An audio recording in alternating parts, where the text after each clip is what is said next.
আহমদ শরীফ বাংলাদেশে এমন কোনো সিনেমা প্রেমী নেই যিনি আহমদ শরীফকে চেনেন না। অগণিত সিনেমার অভিনেতা এই আহমদ শরীফ কত সিনেমা করেছেন তা উনি নিজেও এখন মনে রাখতে পারেননি। উনি ইদানিংকালে রাজকুমার সিনেমাতে অভিনয় করেছেন এবং আপনারা যারা দেখেছেন তারা জানেন, যারা দেখেননি তাদের জন্য বলছি যে উনি এমন অসাধারণ অভিনয় করেছেন যে উনি এখন প্রশংসার জোয়ারে ভাসছেন। বাংলাদেশে এমন কোনো মানুষ নেই, এমন কোনো দর্শক নেই যিনি বলছেন না যে আহমদ শরীফ দুর্দান্ত অভিনয় করেছে, এবং যিনি বলছেন না আহমদ শরীফের এই অভিনয় আজীবন মনে থাকবে। এমন কোনো দর্শক নেই যে আহমদ শরীফের এই দৃশ্যটা দেখে চোখের পানি ফেলেনি।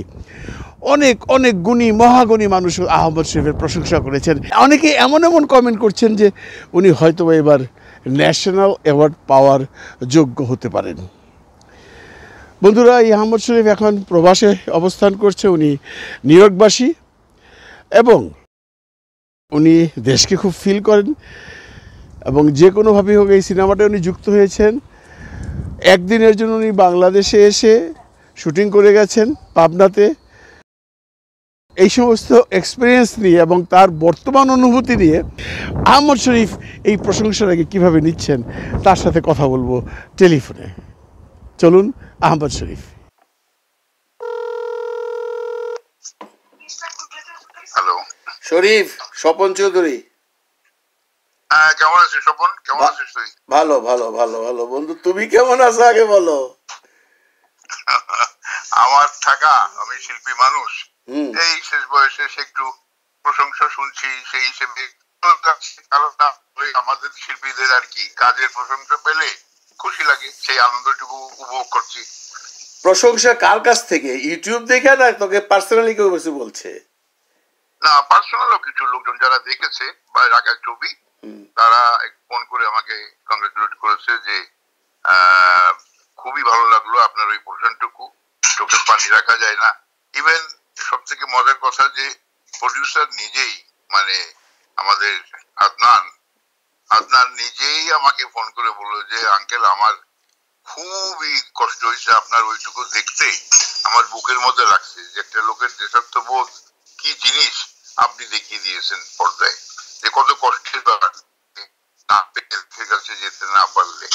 তো এটা আদনানও বলেছে, আর অন্যান্য বেশ কিছু আমার ভক্ত যারা ছবি দেখেছে তারা ফোন করে বলছে। কেউ এই ফেসবুকে বেশ কিছু আমি দেখলাম স্ট্যাটাস দিয়েছে তারা, যে অনবদ্য এই পোর্শনটুকু, এবং আমাকে অনেকে রিকোয়েস্ট করেছে যে আবার ফিরে আসেন, আপনি চলচ্চিত্রের ফিল্মে আবার আসেন, আপনার মধ্যে মানুষের আসার দরকার আছে। আমার প্রশ্ন হলো, তুমি এই কারিশমা শেষ বয়সে কোত্থেকে পাইলা? শেষ বয়সে মানুষের একটু চেষ্টা থাকে তো, যে সুযোগ তো বারবার আসে না। এই ছবি যখন রেডি করছিল তখন সাকিব আমার বাসা আসছিল, কথায় কথা আমাকে বললো যে বল ভাই, আমার এই সামনের ছবিটাতে একটা চরিত্র আছে, এটা আপনার জন্য রাখছি। আমরা কি চরিত্র রে? তোমরা না কথা কত কই ইয়ে না, আপনি যেটা করেন অ্যান্টি হিরো সেটা না, বাট এটা আপনি লোকে দেখলে, যখন প্রথমে দেখবে তখন ভাববে যে বাজে লোক, আপনি বাঙালিদের গালাগালি করতেছেন, বাংলাদেশকে গালাগালিজ করতেছেন, বাংলাদেশের লোকজন খারাপ, সব 420 10 নম্বর লোক, এই সেই। কিন্তু আপনার মনের মধ্যে যে একটা কষ্ট আছে দেশ সম্পর্কে, সেইটা আপনি শেষে গিয়ে প্রমাণ করবেন একটা চিঠির মাধ্যমে। আমাকে একটা চিঠি লিখে যাবেন যে আমাকে যেন মৃতদেহটা দেশে মাটি দেওয়া হয়, আর মানে তোমার কাছে আমার এইটাই অনুরোধ, আমি যেন দেশের মাটিটুকু পাই। তো এটা আমাকে বলে রেখেছিল সাকিব যে এটা কইলেন আপনি। আমরা আচ্ছা ঠিক আছে করবো, যা তুই বলছিস যখন করবো। এই যে তুমি এই একটা সিন করার জন্য আমেরিকা থেকে ফ্লাই করে আইলা করলো, আবার পরের দিন চলে গেল, এই কাহিনীটা একটু শুনি। ও আচ্ছা, হঠাৎ করেই ওরা বললো, ডেটটা দিল যে এই ডেটে আমরা কাজ করছি বা আপনাকে এই ডেটে আসতে হবে। এরপরে সাকিবের আবার ডেট নেই, আবার তারপরে তারা এখানে আসবে, আমেরিকাতে শুটিং এর জন্য আসবে, তা আপনি একটু কষ্ট করে হলো চলে আসেন। তো ভালো কথা, একটা ডেট দিল, আমি সেই ডেট হিসেবে ফ্লাই করলাম এখান থেকে। যে ঢাকা নামলাম বোধহয় সকালবেলায় 9:30। সকালে 9:30 নামার পরে আমি ডিরেক্টরকে ফোন করলাম যে নামছি ইমেল। তো বললো যে আপনার জন্য, আপনি যেখানে যে হোটেলে আছেন ওইখানে গাড়ি যাবে 3টার সময়, কারণ কোন 3টা? আমি ভাবছি পরের দিন 3টা, স্বাভাবিকভাবেই। বলে না, আজকে 3টার সময় যাবে গাড়ি। আমি বলি যে বলো কি, এই এত লম্বা 23 ঘন্টার ফ্লাইট করে আসলাম, এখন বলে যে হ্যাঁ আপনি আজকে রওনা দিয়ে চলে আসেন, কালকে সকালে আপনার শুটিং। তো আমি তো যে গোসল টোসল করে একটু ঘুম ঘুম ভাব, তারপরে উঠে খাওয়া দাওয়া করে রেডি হলাম। 3টার সময় একদম গাড়ি আসলো ডট, এবং গাড়িতে করে প্রায় 7 ঘন্টা লাগলো পাবনা যেতে, 6 ঘন্টা 7 ঘন্টা। যে পৌঁছালাম হোটেলে 10টা, 9:30, 10টার সময় রাত্রি। এবং এত টায়ার্ড ছিলাম যে কোন রকমে 2টা খেয়ে সঙ্গে সঙ্গে বোধহয় বিছানায় শুয়ে পড়ছি, জানিও না কখন কি। তারপরে রেডি হলাম, রেডি হয়ে তারপরে গেলাম লোকেশনে। 10টার সময় গেছি, দেখলাম যে সাকিবের কাজ হচ্ছে। সাকিবের কাজ শেষ করলো 1টার দিকে, এরপরে আমার কাজ স্টার্ট করলো 1টা থেকে একদম টানা সূর্য ডোবার আগ পর্যন্ত শুটিং করছি। এবং বোধহয় সূর্য সানসেট হওয়ার পরে আমরা লাঞ্চ টাঞ্চ করছি, খাইছি দিয়েছি। এই প্রথম দিনের কাজ পাবনায়। তো আমার আমার আমার তো দেখা হয়নি, কি এমন করছো শরীফ? আমার একটু বলবা কি এমন করছো, এটা যে মানুষ এত প্রশংসা, অনেকেই বলতেছে তুমি নাকি এবার ন্যাশনাল অ্যাওয়ার্ড পাইয়া যেতে পারো। হ্যাঁ, এটা আজকে আমি কিছু স্ট্যাটাসে বিভিন্ন লোকের দেখলাম, তারা বলছে, লিখেছে যে হ্যাঁ ওনাকে অবশ্যই জাতীয় চলচ্চিত্র পুরস্কারের লিস্টে রাখা উচিত এই চরিত্রের জন্য। আচ্ছা, কি এত সুন্দর করেছেন। কি করছিল তুমি আমার একটু বলো তো, আমার তো খেয়াল, আমি তো দেখি নাই, আমি তো দুর্ভাগা। না, তুমি দেখতে পারো নাই, সেটা আমারও খুব বলতে কষ্টের কথা। আজকে আখি আলমগীর ও এটা একটা আমার ভাতিজি, তুমি জানো নিশ্চয়ই, এটার একটা পোস্ট আজকে আছে, এটা আমার খুব ভালো লাগছে। আখি আলমগীর, আমাদের আলমগীরের মেয়ে। আচ্ছা, সেও একটা পোস্ট দিছে যে একেবারে মানে হৃদয়ের মধ্যে লাগে। সিনেমার এই পার্টটুকুই আমাকে শুধু হ্যাঁ, তো খুব প্রশংসা করে সে লিখেছে, বলে যে আমার কাছে অপূর্ব লাগছে তার এই অভিনয়টুকু, অসম্ভব সুন্দর। এবং বেশ কিছু লোক আমি দেখলাম যে স্ট্যাটাসের মধ্যেই একটা কথা যেটা তুমি বললা, যে ন্যাশনাল অ্যাওয়ার্ডের জন্য তারা বলেছে। কিন্তু আমার সত্যি কথাটা, অন্তরের কথাটা তোমাকে বলি, তুমি বন্ধু মানুষ, আমার ন্যাশনাল অ্যাওয়ার্ড পাওয়া হয়ে গেছে। কেন যদি বলো কেন? এই যে এত লোকের প্রশংসা, ভালোবাসা, হ্যাঁ, বিভিন্ন ভাবে পাচ্ছি, পত্র পত্রিকায় লোকেরা ফোন করে বলছে, আমার কাছে কিন্তু মনে হচ্ছে যে এটা কোন অংশে জাতীয় চলচ্চিত্র পুরস্কার থেকে কম নয়। কারণ আমার যারা দর্শক, তারা যখন আমাকে সরাসরি প্রশংসা করছে, আবার আমার চলচ্চিত্র ওই ন্যাশনাল অ্যাওয়ার্ডের কি দরকার? এরাই তো আমাকে আহমদ শরীফ তৈরি করেছে না।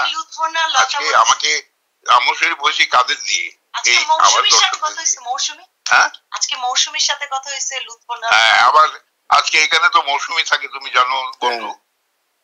মৌসুমীর সঙ্গে দেখা হলো, এই কথা হলো, ফোন করেছিল আমাকে, ফোন কল দিয়ে ও খুব প্রশংসা করলো, দেখছি বলে অনেক স্ট্যাটাস দেখছি আপনার নামে।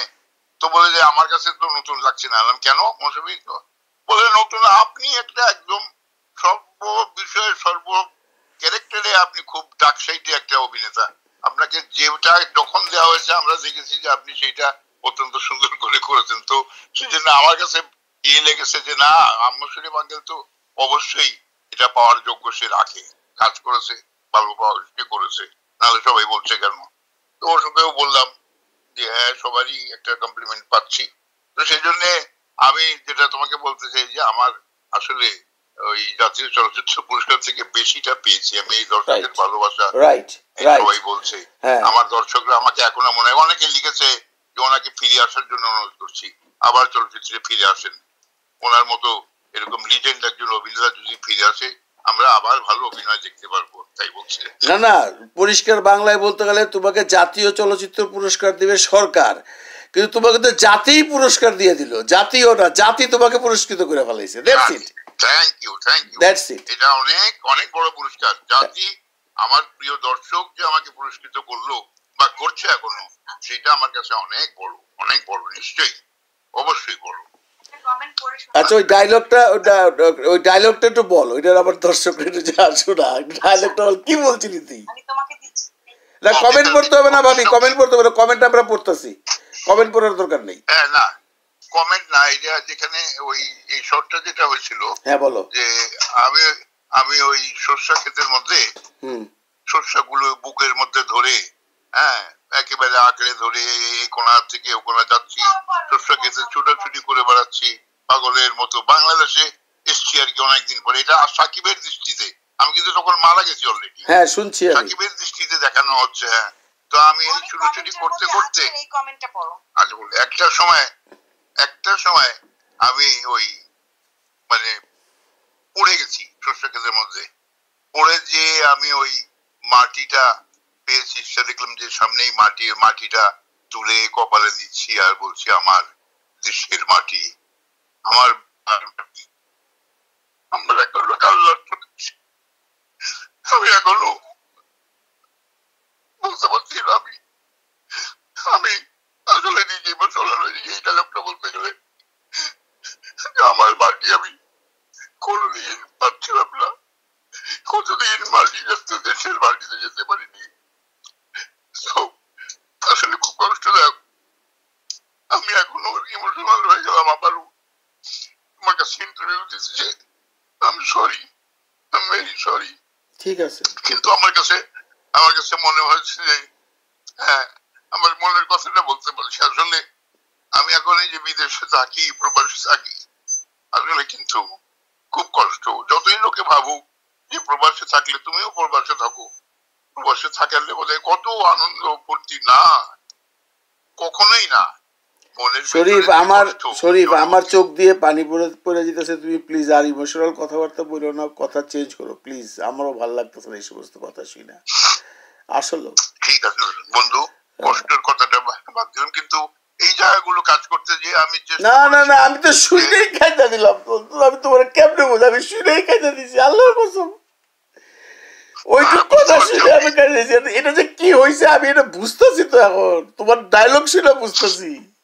ও মাই গড। এবং ওইখানে কি হচ্ছিল না তুমি জানো, শর্ট গুলি নেওয়া হচ্ছিল ওই ইয়ে দিয়ে, কি বলে, ড্রোন দিয়ে শর্ট গুলি নেওয়া হচ্ছিল। কেউ ছিল না, আমি ওই বিশাল বিয়ে ক্ষেতের মধ্যে আমি একা দৌড়াদৌড়ি করে বেড়াচ্ছি, যেখানে পড়ে গেছি। তখন ড্রোনটা একটু নিচে নেমে এসে ক্লোজে নিয়েছে, ও রঙে নিয়েছে, এবং সত্যিকার হচ্ছে আমি খুব অন্তর থেকে কথাগুলো বলেছিলাম।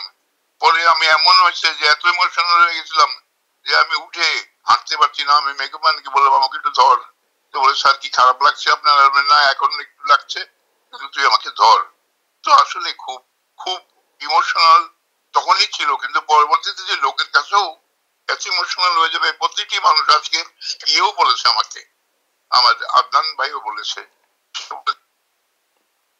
এত কষ্ট লেগেছে আপনি যেভাবে কেঁদে কেঁদে বলেছেন আমার দেশের মাটি, আমার বাংলার মাটি বলে আমার এত কষ্ট লাগছে, আপনি কপালে মাটিগুলি ঘষতেছেন। তো সেই জন্য এটা আসলে লোকের মনে খুব লেগেছে, খুব। একটা ছোট্ট কমেন্ট আমি শোনাতে চাই। শোয়েব চৌধুরী নাম বন্ধু, ঠিক আছে, যে আম শরীফের এই পার্টের অভিনয়টুকুর জন্য সে জাতীয় চলচ্চিত্র পুরস্কার এর একজন সফল দাবিদার হয়ে উঠল। এছাড়া এই মুভি সেরা সিনেমাটোগ্রাফির জন্য জাতীয় পুরস্কার পেতে পারে। আসলে শুনলাম যে ফটোগ্রাফি খুব ভালো। যাই হোক, আমার কথা লিখেছে এইটুকু। তো এইটাই আমার মনের কথাটা আমাকে বলতে পারলাম। বন্ধু, তুমি আমার বন্ধু, যে একটা শেষ বয়সে একটা চরিত্র পেয়েছিলাম যেখানে আমি আমার অভিনয়ের কিছুটা হলেও লোকজনকে দিতে পেরেছি, এবং লোকজন সেভাবে বুঝতে পেরেছে, তারা কষ্ট পেয়েছে। সবাই, আমি যে বলে সবাই বলে যে আপনি এই কাজটুকু যখন করেছেন আমরা কেউ চোখের পানি রাখতে পারে না, সবাই হলের ভিতরে চোখ মুছছে সবাই। বিরাট সাকসেস, বিরাট সাকসেস, বিরাট সাকসেস। সত্যিকার হচ্ছে আবারও আমার যে দর্শক যারা সত্যি আবেগাপ্লুত হয়েছেন যে দেশের জন্য আমি কতটুকু কাঙাল, বা বোঝাতে পেরেছি আপনাদেরকে যে বিদেশে থাকলে কত কষ্ট, দেশের মাটি মিস করলে কত কষ্ট। এই জন্য আমি ধন্য আপনাদের কাছে যে আপনারা আমাকে আসলে খুব গৌরবান্বিত করেছেন, আমাকে প্রশংসিত করে। এটা আপনাদের দৃষ্টিভঙ্গি, ভালোবাসা আমার জন্য, এবং হয়তো পেরেছি কিছুটা হলো আপনাদেরকে কষ্ট দিতে। সাকিব তোর সাথে কেমন ছিল, মানে তোর সাথে তো আগে থেকেই অনেক কাজ করেছি আমি, ওর ছবিতেও কাজ করেছি, ওর সঙ্গেও কাজ করেছি অনেক, মানে সেই আর্লি লাইফ থেকে শুরু করে পরবর্তী। এখন আমি খুব সত্যি কথা বলবো, এখন is very smart in acting. খুব খুব মানে সতর্ক হয়ে সুন্দর হয়ে যেটা করার দরকার সে কাজটুকু করে। আমি মুগ্ধ, আমি তাকিয়ে তাকিয়ে দেখেছি, আমি সর্দিতে যে ওর সঙ্গে কাজ করেছি দেখেছি যে ও খুব সাবলীল, ওর জায়গায় ও সাবলীল, আমিও চেষ্টা করেছি ওর সঙ্গে সাবলীল ভাবে কাজ করতে। ভালো লেগেছে খুব আমাকে, আল্লাহ ওকে অনেক কষ্টের পরে সাকসেস দিয়েছেন। খুব সত্যি কথা, যেটা আমার চোখে দেখা জিনিস। আমি একজন সিনিয়র অ্যাক্টর, বাংলাদেশের 52 বছর কাজ করছি ইন্ডাস্ট্রিতে, 850 প্রায় ছবি করলাম। আর সাকিবের আমার সামনেই উত্থান, এবং উত্থান শুধু নয়, সে ইন্ডাস্ট্রিকে আজও টিকিয়ে রেখেছে সাকিব খান।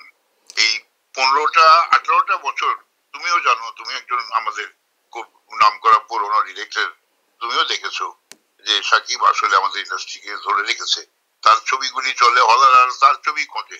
এই ঈদের কত যে মানে কাহিনী শুনলাম, কতজন হাতে পায়ে ধরছে ছবির জন্য। হলের কোয়ালিটি খারাপ, ছবি দিবে না তাদেরকে, তারপর তারা বলে যা পয়সা নেন নেন, ছবি দেন, আমরা ছবি চাই। হ্যাঁ, ছবি। এবং আর একটা কথা তোমরা জানাই রাখি, সাকিবের অ্যাক্টিংও কিন্তু পুরা ফাটাইয়া ফেলাইছে, পুরা বাংলাদেশের মানুষ প্রশংসা করতেছে। ছবির চেয়ে বেশি প্রশংসা করতেছে সাকিবের অভিনয়। ডেফিনেটলি আমি নিজে তো দেখলাম, আমি যেটুকু আমার সঙ্গে দেখলাম সেটুকু অত খুব মানে বলবো যে এত কিছু না সুযোগ ছিল না, কিন্তু পরবর্তীতে যে জায়গাগুলি সে করার, যেরকম প্রিয়তমায় আমি দেখেছি তার ছবি, তো সে অ্যাক্টিং এর দিক থেকে ভেরি সিরিয়াস এবং অনেক উপরে উঠে গেছে, অনেক উপরে উঠে গেছে। সাকিব সাকিব সাকিব ইজ সাকিব। সুতরাং সাকিবের আমি আরো উন্নতি করি, চাই যে উন্নতি ওর হচ্ছে, এবং ও একদিন যদি আমার হতে পারে যে ওয়ার্ল্ডের মধ্যে one of the famous actor বলা হবে শাকিব খানকে, একদম ওই আরো খানদের সঙ্গে, আমাদের যারা আরো খান আছে, যেরকম সলমান খান আছে, শাহরুখ খান আছে, আমির খান আছে, সেই সঙ্গে যদি শাকিব খানেরও নাম প্যারালালি বলা হয় ওয়ার্ল্ডে, যে সেও একজন খান এবং একজন গ্রেট অ্যাক্টর, আমি খুশি হব সব থেকে, এবং দোয়া করি যেন সে আমাদের বাংলাদেশের মুখ আসলেই খুব উজ্জ্বল করছে। ছবির দিক থেকে আমরা আজকাল ভীষণ ভাবে অনেক উপরে উঠে গেছি, কেউ আমাদেরকে আর নিচে বলতে পারবে না, আমরা ছবির দিক থেকে অনেক উপরে। কারেক্ট। ওকে তাহলে বন্ধু, thank you very much. Thank you. Okay, আসসালামু আলাইকুম। ওকে, আসসালামু আলাইকুম। খুদা হাফেজ।